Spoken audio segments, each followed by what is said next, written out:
नमस्कार, खेत खजाना में आपका स्वागत है। आज जुलाई की 8 तारीख है और दिन है शनिवार। आज चूंकि शनिवार का दिन है तो बाज़ार थोड़ा धीमा रहता है और बाज़ार में कोई बड़ा परिवर्तन नहीं होता, कोई बड़ी लेन देन भी नहीं होता है। कई बहुत सी जगह पर छुट्टियों की जैसी स्थिति होती है। इस कारण से आज सरसों बाज़ार के अंदर केवल भरतपुर मंडी को छोड़ करके कहीं कोई परिवर्तन नहीं है, बाज़ार स्टेबल है। भरतपुर मंडी में आज कल से 26 रुपये भाव सुधर करके खुला है। कल भाव था 5200 रुपये और आज भाव खुला है 5226 रुपये।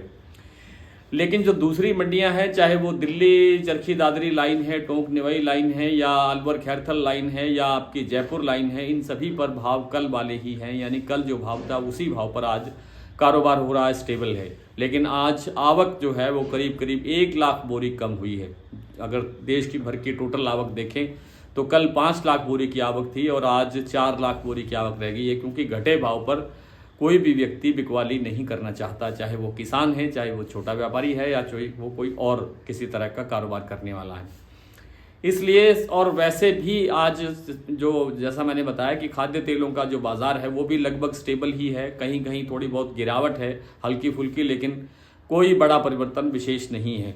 मलेशिया पाम तेल ऑयल बोर्ड की जो रिपोर्ट आने वाली है वो सोमवार को प्रकाशित होगी, सोमवार को जारी होगी और सोमवार को ही खाद्य तेलों की दिशा बनेगी। खाद्य तेलों में आगे कैसा व्यापार रहेगा, कैसी स्थितियां रहेगी, तेजी होगी, मंदा होगा, इन सब चीज़ों पर निर्णय मलेशिया पाम ऑयल बोर्ड की रिपोर्ट आने के बाद, जो मासिक रिपोर्ट उनकी आती है उसके बाद ही फैसला होगा। ऐसा अभी तक माना जा रहा है कि बाज़ार में मलेशिया पाम का जो स्टॉक है वो बढ़ सकता है, निर्यात घट सकता है और जो प्रोडक्शन है, उत्पादन है, उसमें भी सुधार होने की या बढ़ने की गुंजाइश लगती है। इसीलिए बाज़ार पर अभी तक दबाव बना हुआ है और ये बाज़ार इसीलिए आपको थोड़ा सा 1-2 दिन के अंदर मंदा दिखाई दिया है। ऐसी संभावना है कि बाज़ार अभी बहुत ज़्यादा इतनी जल्दी से नहीं बढ़ेगा किसी भी चीज़ में, चाहे वो खाद्य तेलों की बात हो, चाहे वो सरसों सोयाबीन की बात हो, या किसी और दूसरी चीज़ की बात हो। भाव तो बढ़ेगा, लेकिन बढ़ने के लिए इसको थोड़ा सा समय लगेगा। मलेशिया पाम ऑयल की जो रिपोर्ट है वो बहुत इफेक्ट डालती है बाज़ार पर, ख़ास तौर पे जो विदेशी तेल हैं, सोया और पाम, जिनसे हमारी सरसों पर सीधा असर पड़ता है। उसकी रिपोर्ट आने से ही लगता है कि बाज़ार कुछ दिन और दब के चलेगा या स्पीड पकड़ेगा। ये सब चीज़ें केएलसी पर निर्णय करेगी। केएलसी कैसी खुलती है सोमवार को या उसके बाद मंगलवार को थोड़ी और तस्वीर साफ हो जाएगी।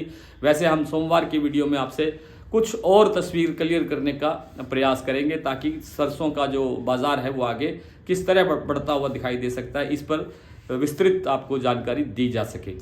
नरमा कपास के बाज़ार में फिलहाल कोई परिवर्तन नहीं है। बाज़ार वही 7100-7200 के आसपास कारोबार कर रहा है। कोई भी परिवर्तन किसी चीज़ में नहीं आ रहा है। बिनोला तेल का जो भाव है वो बिल्कुल स्टेबल हो गया है, 910 के आसपास है कड़ी का भाव, गुजरात के कड़ी का भाव, और खल का भाव भी लगभग स्टेबल सा ही है, कहीं कोई ज़्यादा गिरावट नहीं हुई है। शनिवार को वैसे भी गिरावट या बढ़त बहुत ही कम देखने को मिलती है। आइए कुछ मंडियों के भाव देख लेते हैं। वैसे आपको पता ही है, कल मैंने बताया था, आज सलोनी का भाव भी स्टेबल है। आज शमशाबाद सलोनी खुला है, जो परसों कल जो क्लोजिंग दिया था 5975 रुपये। मैं कोटा सलोनी की बात करूं तो 5850 रुपये, अलवर सलोनी 5875 रुपये, दिगनेर 5975 रुपये और शमशाबाद 5975 रुपये। ये सलोनी के भाव है। अब बात कर लेते हैं भरतपुर की। भरतपुर में 5226, जयपुर 5525, दिल्ली 5200, खेरली मंडी 5255, नडबई मंडी 5224, अलवर 5300, सिवानी 5250, हिसार 5000 रुपये, बरवाला 5225, बूंदी मंडी 5100 रुपये। बूंदी में अगर ये 40 लैब का भाव है, अगर किसी के पास 42 लैब का कोई अगर सरसों हो तो वो 5350 रुपये तक का भाव आज देखने को मिला है बूंदी में।